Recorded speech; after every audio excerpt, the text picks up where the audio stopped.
Bernard, I don't think I've received it. Takes a little bit for it to go through.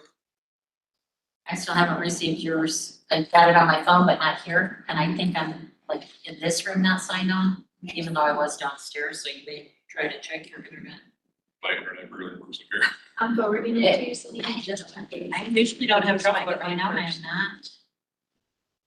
Send it again.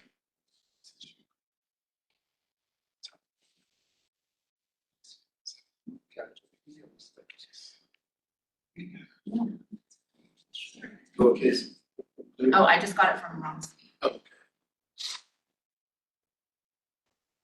Something going on. Yeah. It's fine. Yeah. We did hers. It took a while to get mine.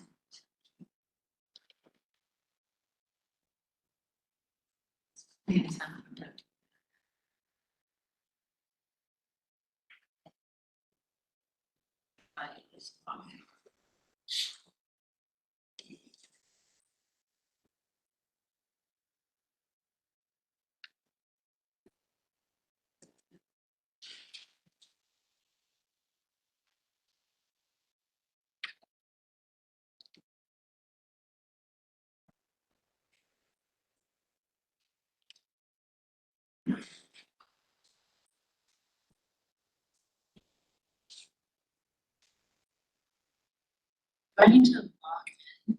No, I signed up as a guest and you just put in your email. That's why I'm under. That's why There's a lot of.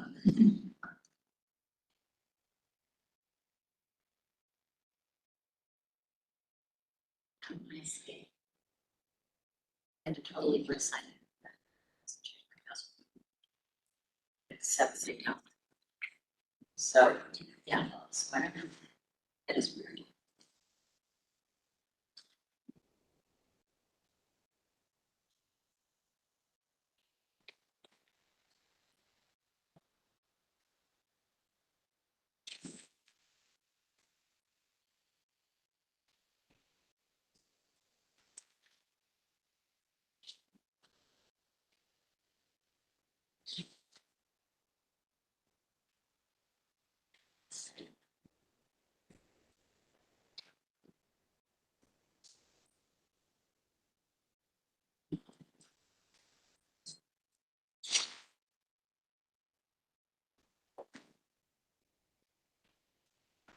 Put it in the open.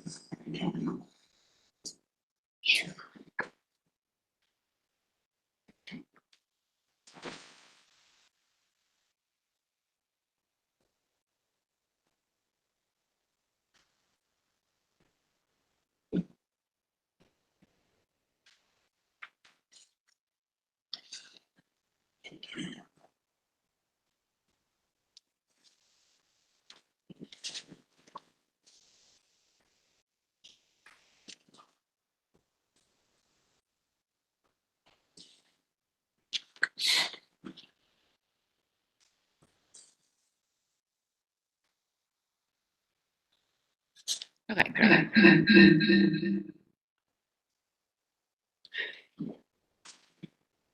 Is that the first time? DJ Selena, DJ Rock. I didn't do it the first time that I opened it, it just did it the second time I had to reopen it.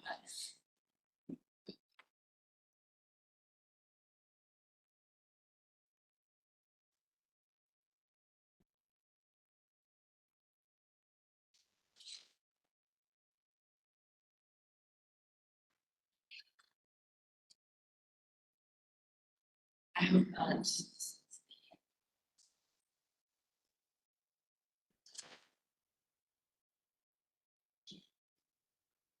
Light show notes.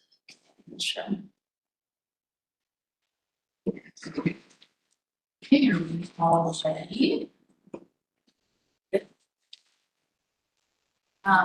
So I think after Wednesday, our team really thought about just maybe what different pages we were on, and Roxy had given us a presentation a long time ago just about where the city felt like their positions were and where we felt like, or where y'all felt like our positions were. And we never really did a counter presentation to talk about those things. I do think, in some ways, I feel like we're nearing the end of the first phase of bargaining where we're getting everything out on the table. And so we sent over a package that includes all of the outstanding articles except for 17 and 26. And I think those kind of stand alone, and we kind of conceptualize everything else as a package. And we also just wanted to kind of just lay out our perspective because, you know, I want to make sure that y'all understand where we're coming from as well, because we never really, you know, took advantage of that opportunity or asked for that even. So from our perspective, and obviously this is like, you know, not an attractive slideshow, but we did it in today.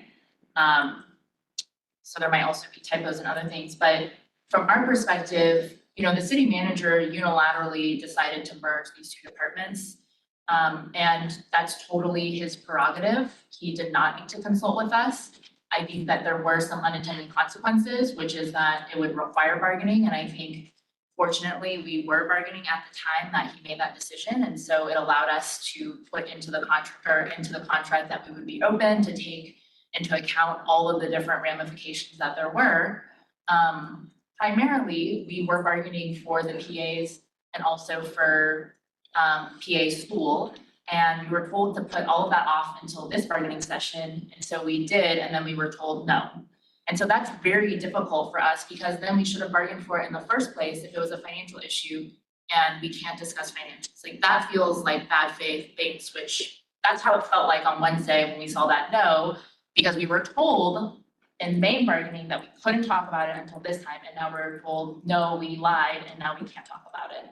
And so that was just very, very difficult to hear and caused a lot of consternation on our team.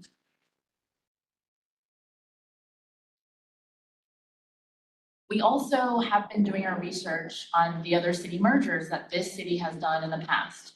And that includes the police merger with Parks and Airport, and it also includes the fire merger with ESD4. So that's kind of where we're taking the basis from. And in both cases, all new personnel are moved into the entry-level rank.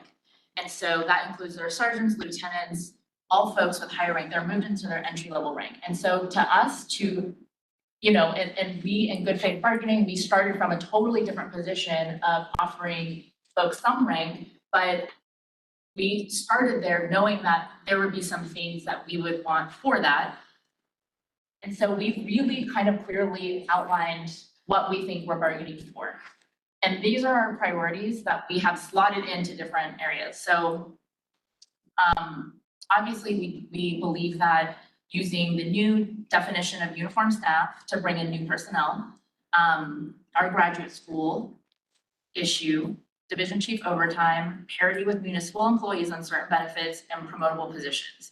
And this list is not obviously everything that we want in general bargaining, but knowing the things that y'all have asked for, it's kind of, you know, I think these are the main issues that we're left with. On this one, when you say graduate school, you mean the NPPAs? Okay, just making sure. So to us, this is we're bargaining, we're giving this, and this is what we would like to receive. And in negotiations. And I think there's a lot of wiggle room within, but fundamentally, we know that when we bargained, we gave away 3 division chiefs for appointments. And we recognize that that was for the whole financial package. And so that was also probably the hardest sticking point for us, is giving those away. And so to think about that one issue to us was worth the full package. You know, I think that the expectation that we just give that to you is, you know, also a little, not really realizing where we're coming from and the difficulty that we had. And that was probably one of the reasons why people who voted no voted against the contract. And I think that the request for the additional one is a very small request, which is that there's some reasonable allotment for division chief overtime because of the new structure that the city put into place of having this EMS 100 position. And so that is not something that the association asked for, wanted, but it's created a huge consternation within that rank and also just within the field who recognize that these division chiefs We have one division chief that is not EMS 100 and has had to cover 2 shifts. So in addition to her primary responsibilities, and she has not shared this with me, but I have just heard it, and so I don't want it to come across that she has complained. But in addition to her primary responsibilities being a division chief, she has also had to cover 2 24-hour shifts as EMS 100. And it's impossible for her to flex those hours. And so it just does create a fundamental issue that we do want to solve, and we hope that the city wants to solve as well. The second thing is that we want parity with municipal employees on certain benefits. We know that when the OCMO folks come over, that they lose certain benefits like Juneteenth, like paid parental leave. And so we're asking for parity on those issues with all city employees so that they don't lose it.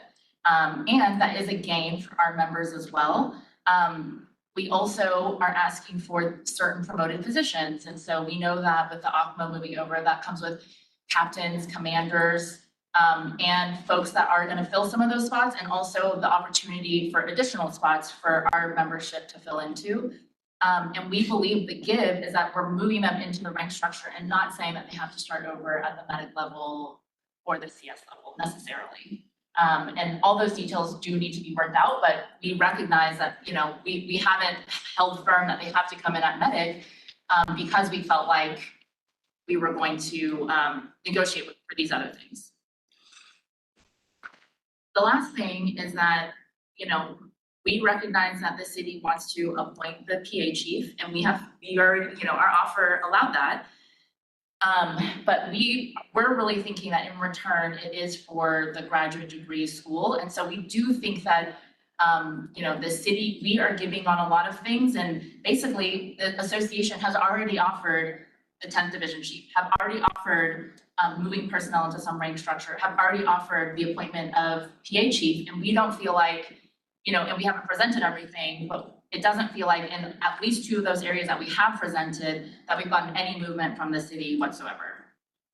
So we decided to just go ahead and throw out our whole pay package so that we can really just talk about, you know, the nuts and bolts, I guess, of what we're here to talk about. So I'm now just gonna share the articles, unless y'all have any questions about this.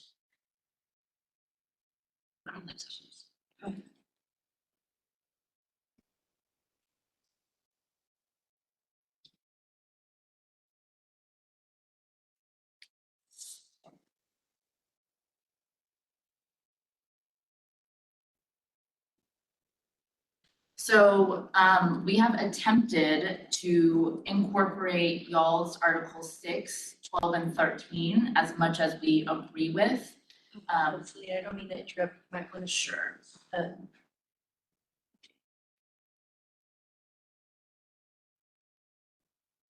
little bit of a lag. Yeah.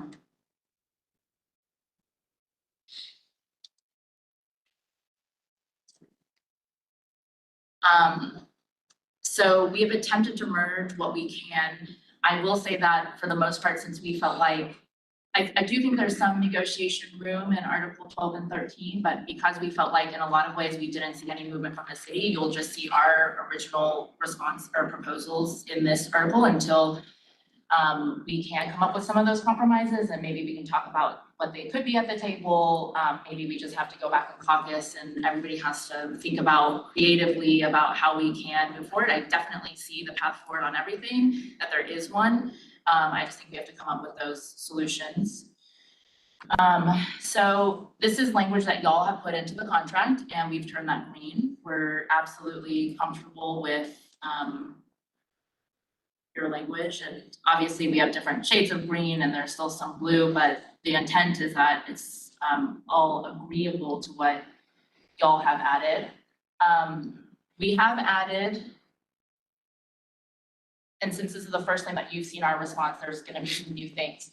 We have added this doctoral degree level because the hope is that when we send folks to graduate school and they get a PhD, that they would be eligible for this stipend. There's no cost to the city at the time. We don't have anybody who has a PhD right now, but we do hope that that will be true in the future.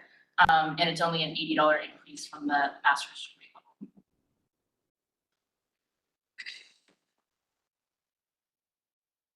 we've agreed to your language in section 5 and section 7.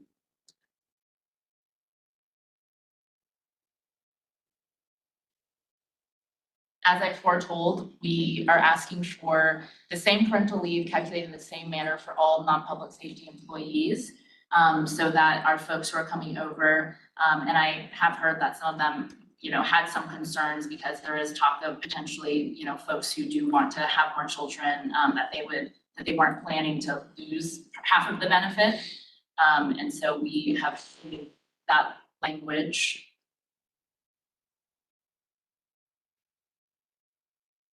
In Article 9, we only are editing one section, and that says that uniformed staff members will be entitled to the same holiday pay as non-public safety employees, and that would allow for Juneteenth. It would also, I think the only other holiday is vote day, but that's optional, so it's not even something that is real, but this does incorporate Juneteenth. For Article 10, we increased the amount of hours for ABL from 4515 to 4620, and that is a calculation, given that there are 10 people times the calculation that we use, because we will be removing folks' sick time and then putting it into this bank. Do you mind resetting that calculation? I know we had it at one point, I just not resend it.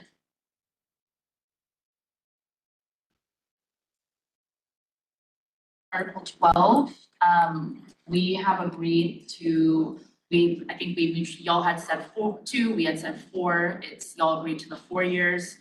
We continue to believe that, that internal folks should have the max benefit of seniority, and that external folks should do time in the department, because to us, it's really important to think about, the seniority points is really about time served as a EMT, paramedic, communications medic. And so to us, it's important that it stays this way. This is not, I think this is an area where we are comfortable negotiating on, but right now, we have left it as is until we see some movement from the city in some other areas. So for communications commander, the same thing.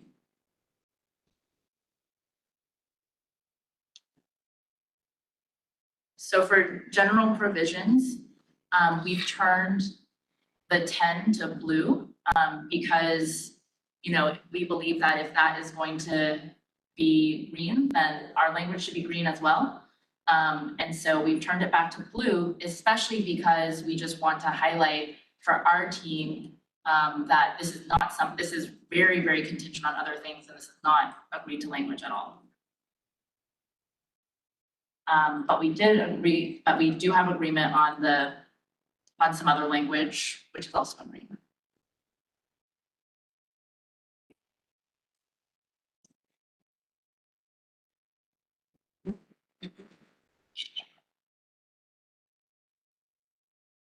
So appointment for chief paramedic practitioner, we've left in our language that, that the chief paramedic practitioner can be appointed. We've given that to you, but it still needs to be from the rank of paramedic practitioner.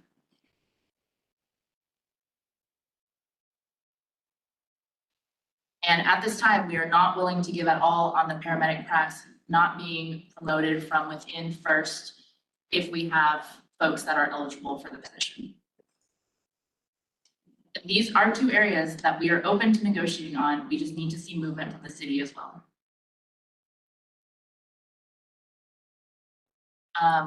We've left in our language about transfer to field or comm. I understand that y'all might have some new language about this, and that there was a misunderstanding of what we were trying to accomplish with this section. And so we're very open to language, and I do appreciate us working together to make sure that the intent, that the language reflects the intent in the best way possible.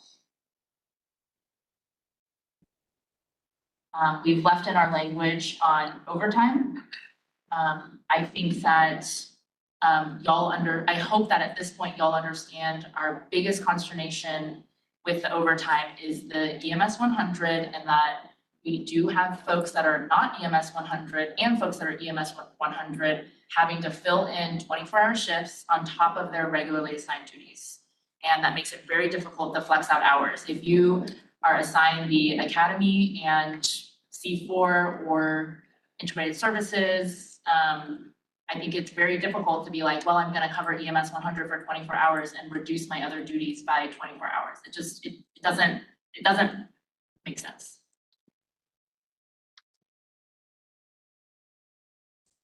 So I hope that there is some room to negotiate, knowing that that is the main issue that we're trying to solve for.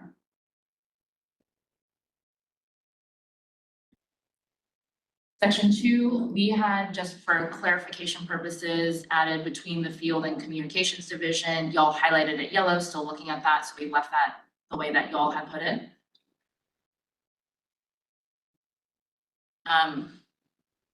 I'm glad that we've been able to work together on the reappointment for folks to separate in order to pursue advanced education.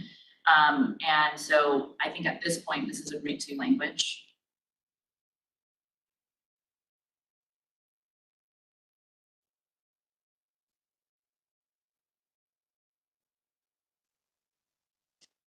Down to CE, y'all have stated that you're looking at the costs associated with this, with the CE for paramedic practitioners, and highlighted it, so we left it the way that y'all had left it. And we included the advanced degree program back in as is. Y'all completely struck it out and said that that's a hard no at this time.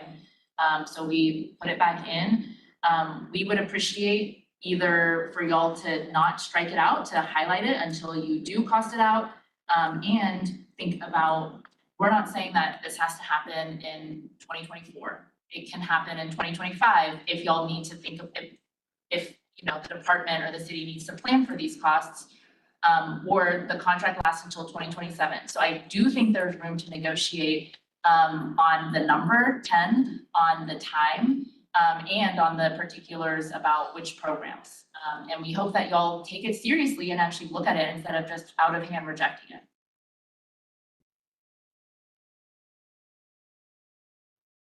We put a lot of work into it, and we put a lot of work into it with the city last bargaining time. And so it just is very bad faith to us to just have it completely removed.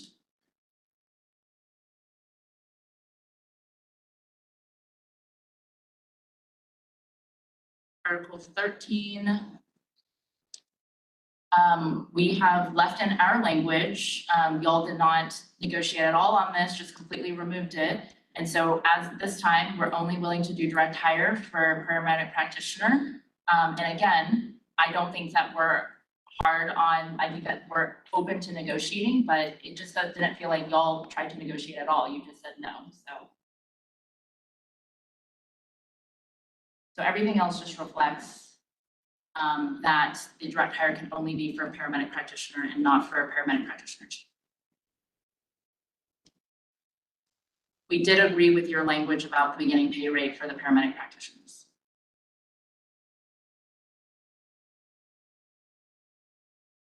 And I think that covers our offer the fees.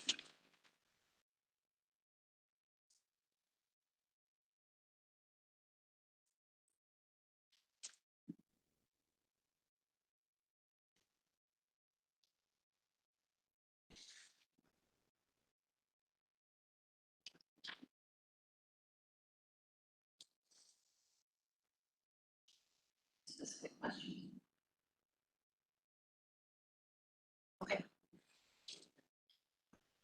Okay, thank you, Selena. Thank you, everyone who's here. We appreciate, I want you to know that we do truly appreciate all the time and effort and studying that goes into this, because we have to do it. Y'all have a lot of homework.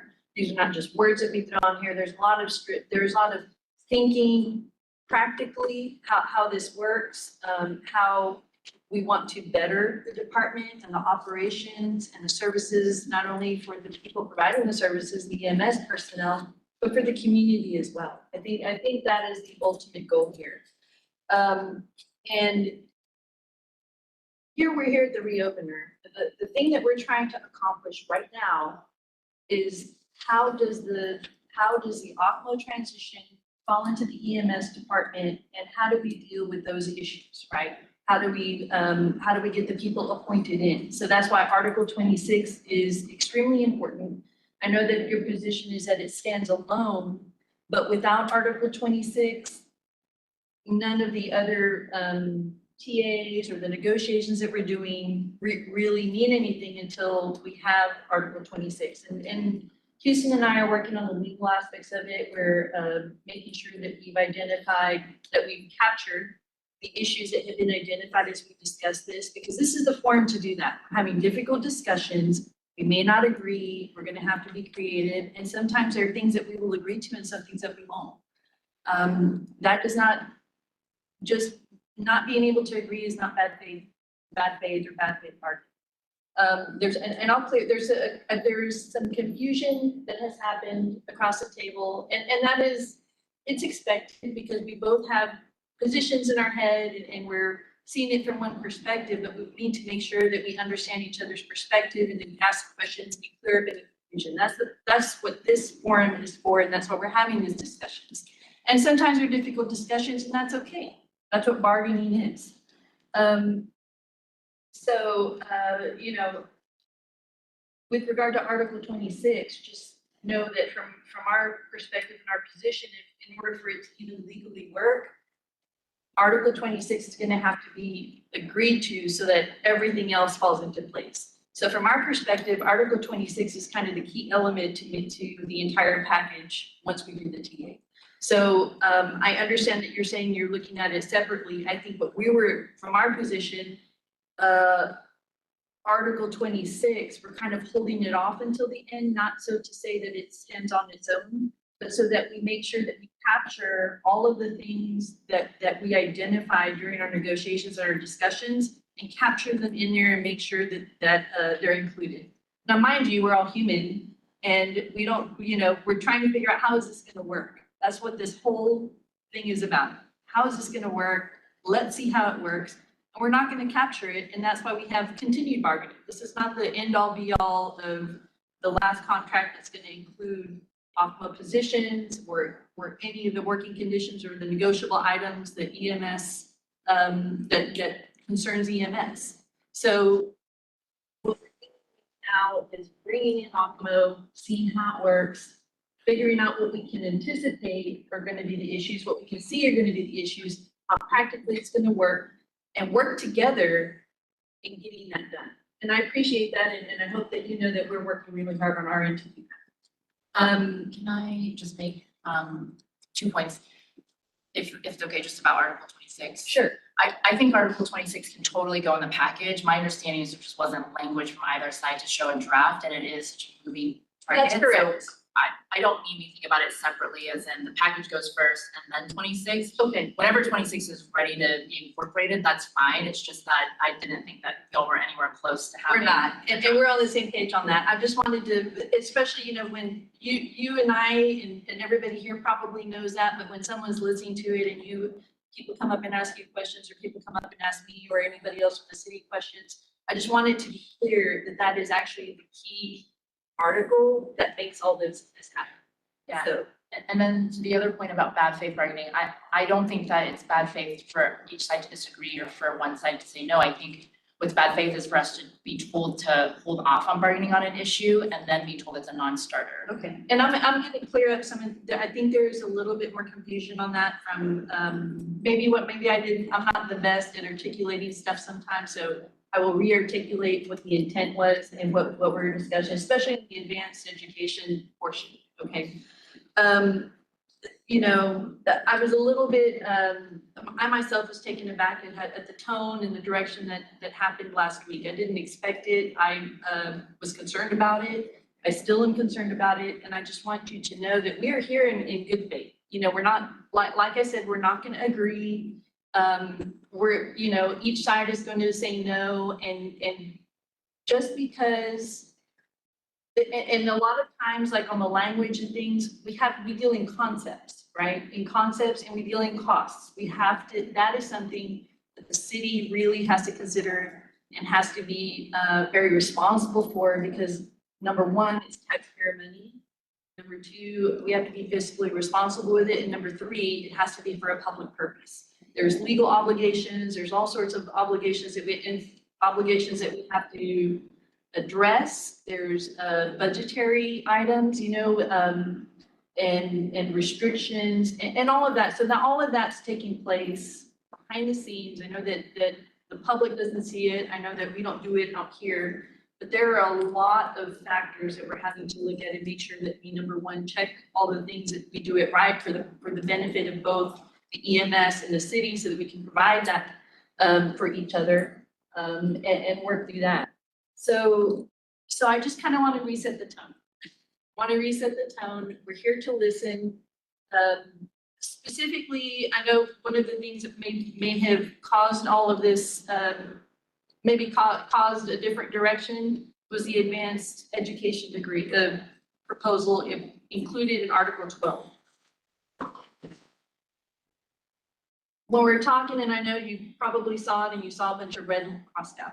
I know, when you're looking at it, you kind of tend to focus on that, and maybe I didn't articulate it in the best way.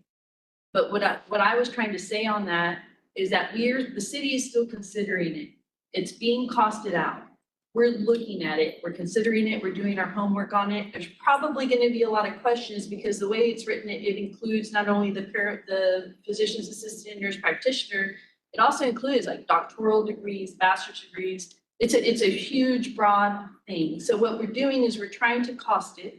We're looking at it, we're considering it. I just wanted to foreshadow that the way that it was written and the broadness of it, and just even the entire concept, we just couldn't agree to it the way it was right there. And that is to say, we're just foreshadowing that there may be a prohibition on the cost.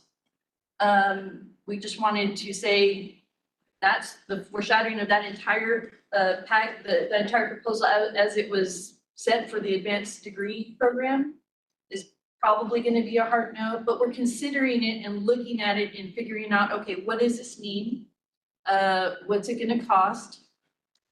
What are the authorities? Because we don't make the decisions here at the table. I don't make the decision. Sarah doesn't make the decision. The chief doesn't make the decision.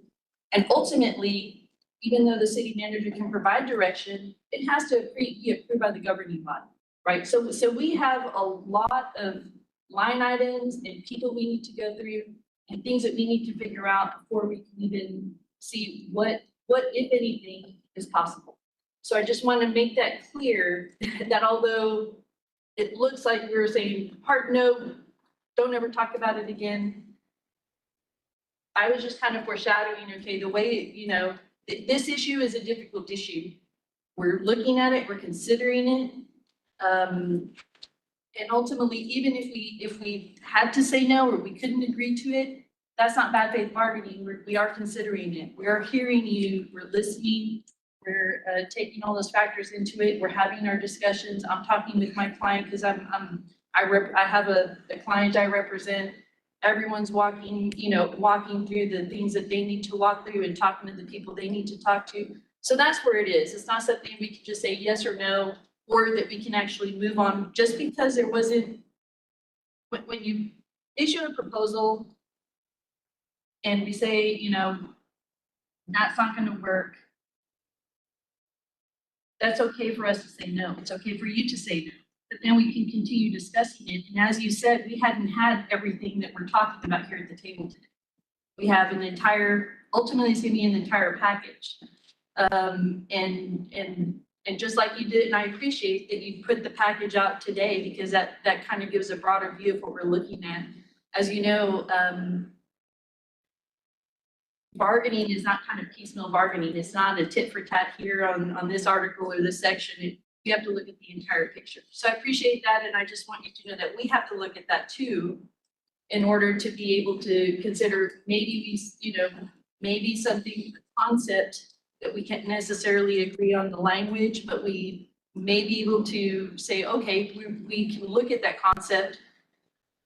We have all these other items that we need to look at in an entire package for the entire, whatever the amendment to this agreement is going to be. We have to look at that in order to evaluate, okay, what can the city do from this part? What can we do, you know, what can we agree to? So, so just want you to know that, you know, I don't want morale to be hit with, talk of bad faith bargaining. I don't want, anytime that someone says no to be an accusation of bad faith bargaining, because that's not what we're here for. You know, we're showing up, we're putting a lot of time and effort into this, and we're talking to you, we're asking questions, we want to understand. And especially just for example, all the confusion, you know, that happened this last time, I think we've cleared some of that up. I hope to keep clearing it up. And I want to have these open conversations and these open communications. And although, you know, we're working hard and sometimes it's slow and frustrating, but that's just the nature, you know, that's the nature of bargaining sometimes, and there's a lot of things that we want to make sure that we do correct. As far as that, with regard to Article 12, I know that you presented a new Article 12. So I do just want to jump in and say something. Sure. What Roxy's saying is absolutely correct. The intent on the educational component is pretty much what you're saying. Last time we said, let's put it off and let's talk about it. We got it this time.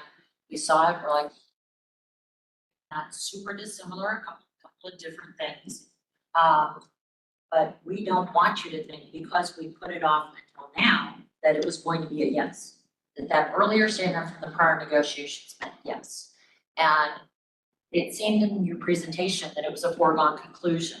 And so we wanted to make it very clear, there's a possibility this may be a hard no. We want to keep your eyes wide open. We're going to look at it, we're going to cost it, but we didn't want to disillusion you. And because it kind of sounded like we thought it was a done deal because we moved from the earlier time. We moved it from the earlier time frame to continue consideration because it goes with this topic, and it specifically goes with this topic. I don't find it helpful to be called a liar because we truly are sitting here. Okay? That's not cool. So you can continue, Roxy.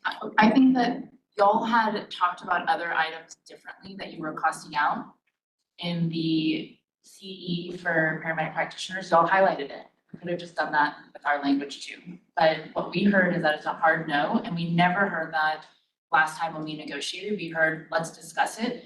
And I just feel like, I don't know, I'm coming up with a lot of dating metaphors, but it just seems to me that like if you're gonna tell us like, yes, let's talk about it, and it's something that I have, you know, had open conversations with, it just does feel like we've been really led on about that and not realistic. And I think if y'all are actually considering it, you could have highlighted it because y'all had done that in other areas. And so you were talking about it really differently than other areas that you were costing out. It is a hugely different dollar amount, so we wanted to make clear we were still doing that.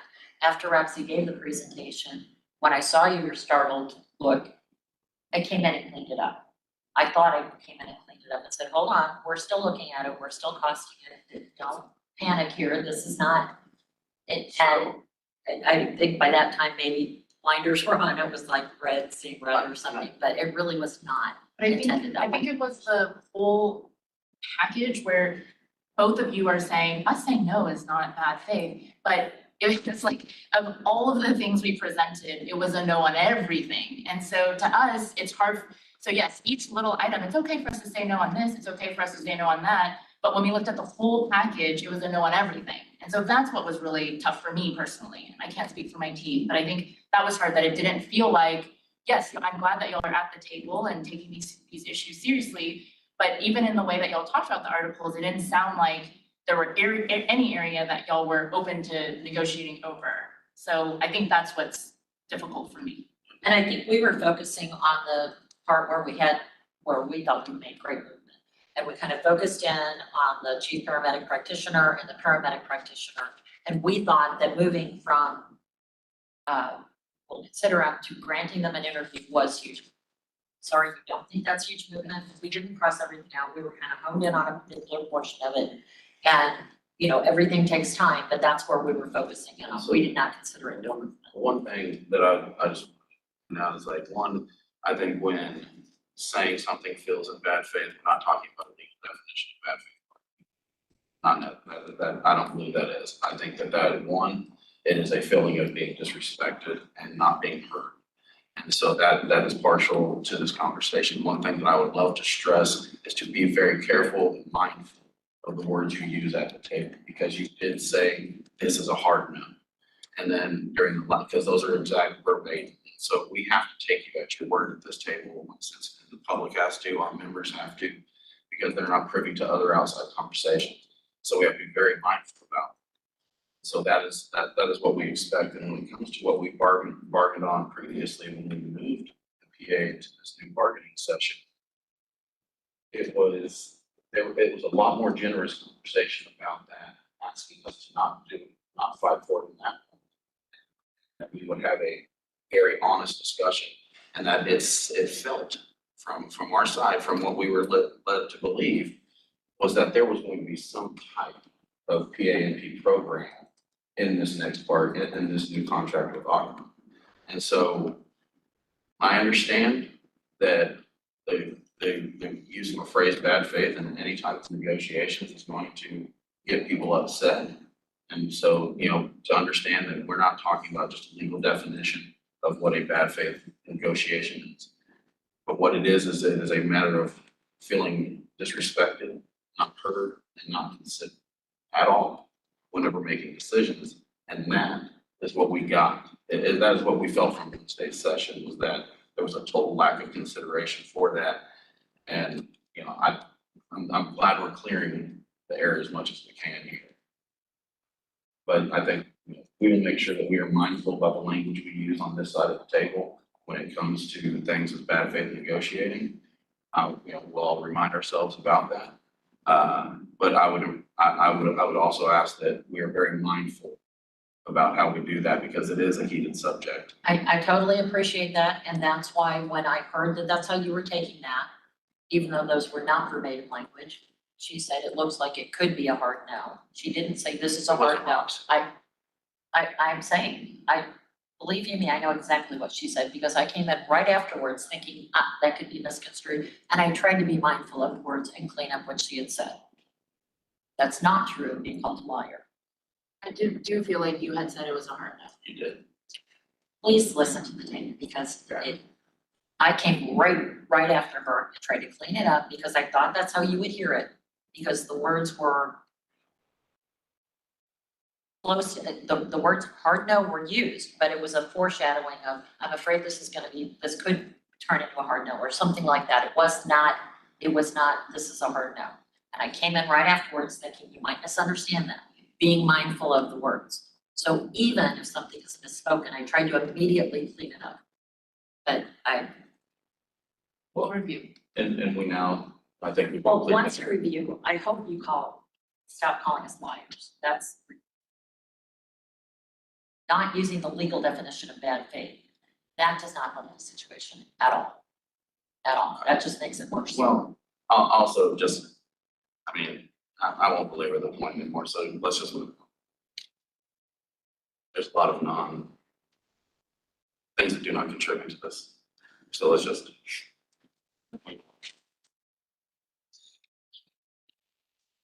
So, with regard to what we're going to present this morning, I know that you've given us a package. One of them includes Article 12. And we are going to consider, I just had something prepared to address the confusion that so we're going to have kind of articles at the same time. And what I'll do is I'll take what you presented today and then incorporate our proposal in there, showing that it's still our proposal. And I'll go ahead and show you. Now, mind you, on these negotiations, I'm correcting the confusion. I really appreciate that you submitted the Article 12, because we're gonna, nobody ever wants to bid against themselves or whatever, but, and I want to continue the conversation on the paramedic practitioners, the promotional opportunities, the advanced, the costing of the CEs and the advanced degree and all of that stuff that needs to continue to be discussed. And so the amendment that I'm showing you today addresses the confusion, because I think it was a concept and a matter that we both agreed upon. Once we cleared it up and we had discussions and I understood and the rest of the team understood, okay, this is what it was. It wasn't the failure to credential. It was literally just a transfer from a paramedic position into something that was on field or comm. We agreed with that concept. I initially, when I looked at the contract and I saw, that the current contract has transfers and crossovers, there's a section in there. The way I read it and the way I saw it, I thought it was covered. I think it still is, but I understand the need, and the want on both sides for clarification and delineation, especially with these new positions that are coming in. So I'm just giving you that preface, on what I'm gonna show, and if I can figure out. I usually have 2 screens, so I'm gonna try and figure out how to share.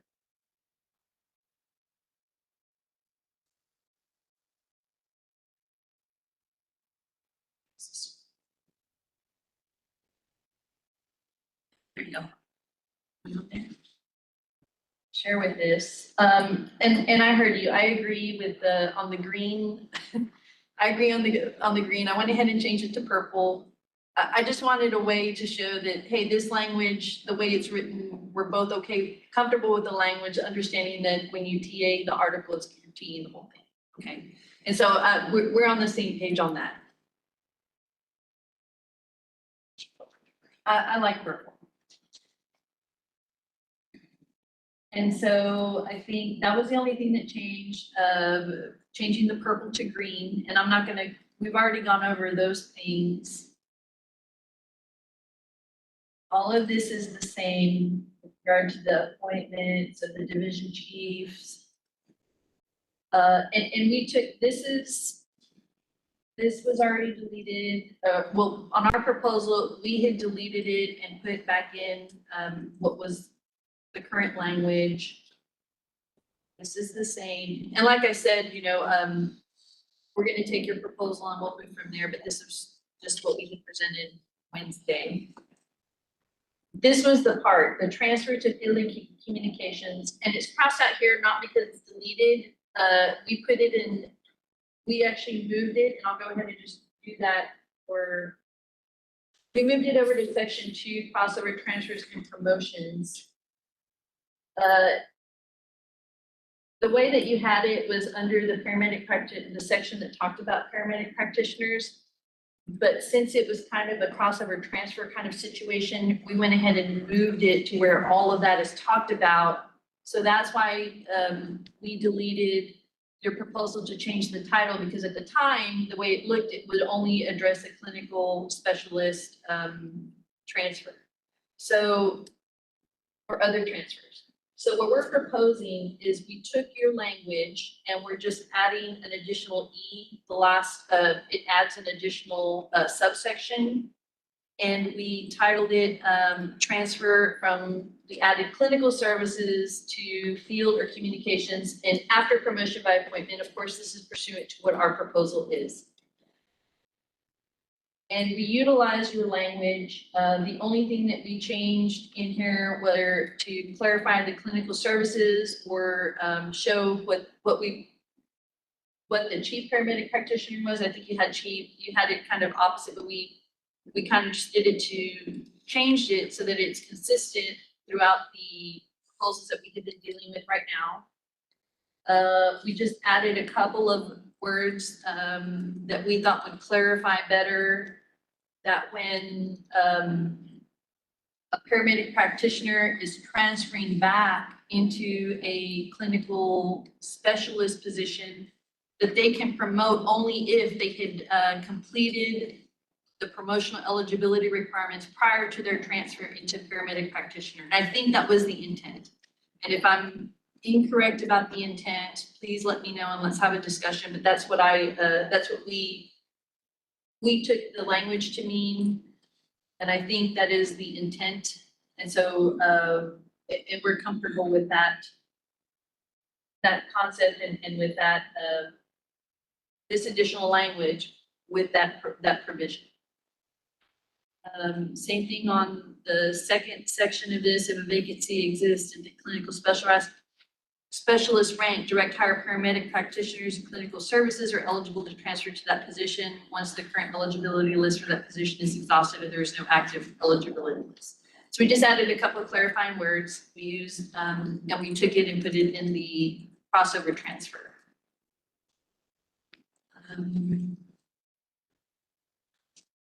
All the changes I made or that we made are highlighted. Also, that failure to time and credential after the promotion by appointment, we moved it from the clinical or the paramedic practitioner rather, the paramedic practitioner section where we put it under section 12 that addresses a failure to time and credential after crossover promotion or crossover transfer. And we're open to discussing the organization, but when I'm thinking about it later on, when we're looking in the contract and we're looking at, okay, maybe crossover transfer, we don't want to miss it. It's kind of easier to find it when they're all in one section. And if we need to clarify who it applies to, we're open to that. And I've sent this over to you. This highlighted we're still considering. Again, I told you I've discussed on the advanced degree program, we're having it costed out. We're looking at it, we're considering it. And we will, once we get the costs and stuff, we'll revisit that once we do the homework on that.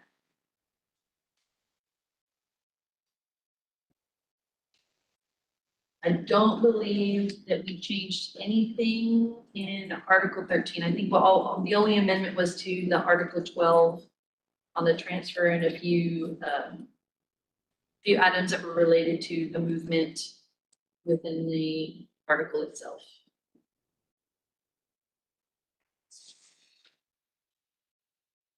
I just want to say that in Article 12,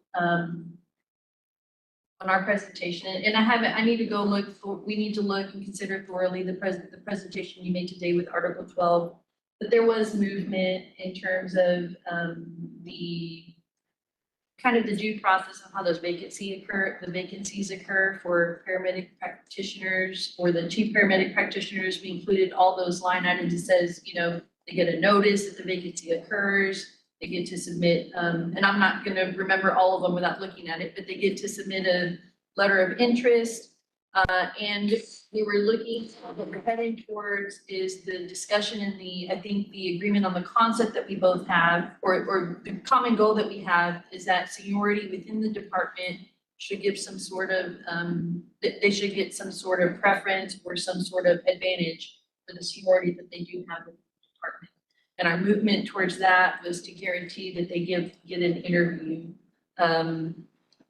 if a letter is submitted. So that was the movement that we made there. Again, we're adding these promotional positions. I know that there's disagreement right now, and that's we're negotiating whether on the appointment versus promotion.